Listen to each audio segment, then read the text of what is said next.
Hey guys, welcome back to the channel for another military video. Please don't forget to go down and hit the subscribe button if you do enjoy the channel. It would be much appreciated. I do enjoy making these military content videos for you guys. I enjoy putting out the information I wish I had before I joined all those years ago. And I'm trying to do that for the future military members that come in, so you guys kind of go in knowing a little bit that would better prepare you for your journey in the military. So today we're going to go over how you actually join the military. There's a lot of myths and rumors out there that kind of make it seem like you don't have an option on what you do in the Navy. For instance, I'm going to obviously gear this video towards the Navy because that's what I do, or that's what I'm in, obviously. So first thing first, obviously, is you contact the recruiter. You go talk to him at the recruiting office, or I know some recruiters will come see you at your home. Once you get that knocked out of the way and all the initial paperwork and drug test, you will then get scheduled to go to Meps, which is the Military Entry Process Center, I believe is what it stands for. And there is where you begin your process into enlisting. So the first thing that you do is you'll go and you take your ASVAD, which is essentially the SATs, but for the military. So that's the first thing that you will do.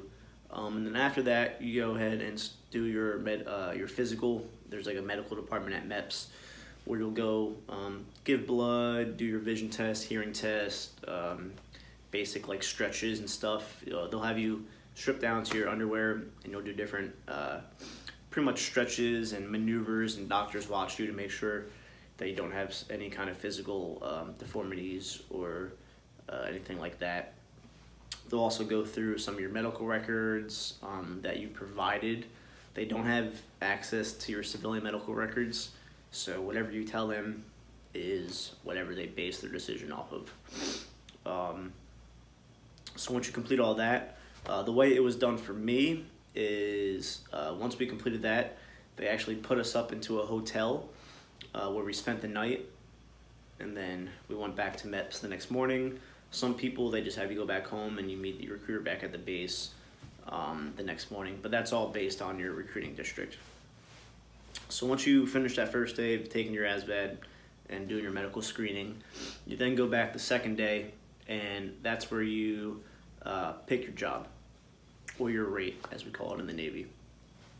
So they kind of take everything that you did the day before, your medical evaluation and your score in the ASVAD, and they plug it up against this matrix of the available jobs that are available that month in the Navy, because everything's based off manning and numbers, just like in the civilian world.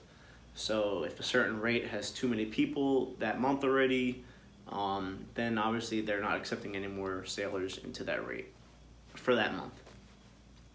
So you'll go talk to a detailer, and he will sit you down and say, hey, you qualify for this job.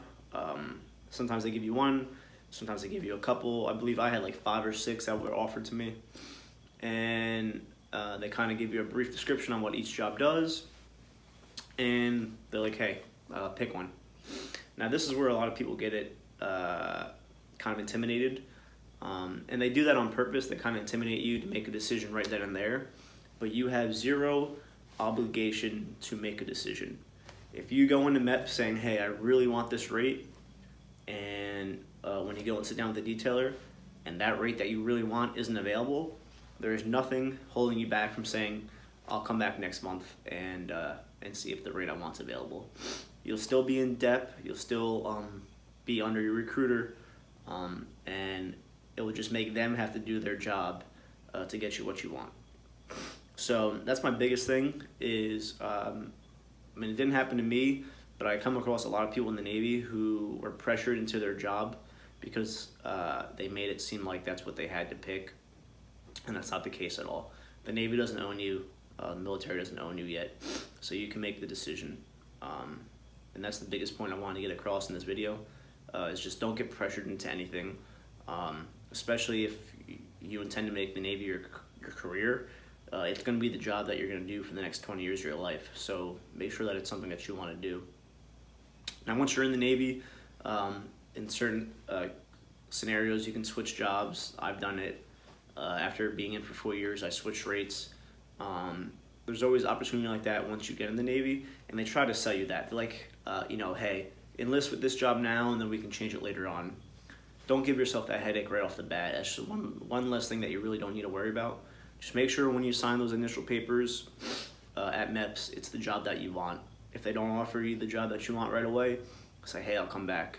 And a lot of times, they'll make it happen right then and there. Just don't let them walk all over you. They're humans just like you are. So that's how you join the military in a nutshell. I hope this video was very informative. If you guys have any more questions, please go ahead and leave them down below, and I will be more than willing to answer them. And until next time, see you then. No.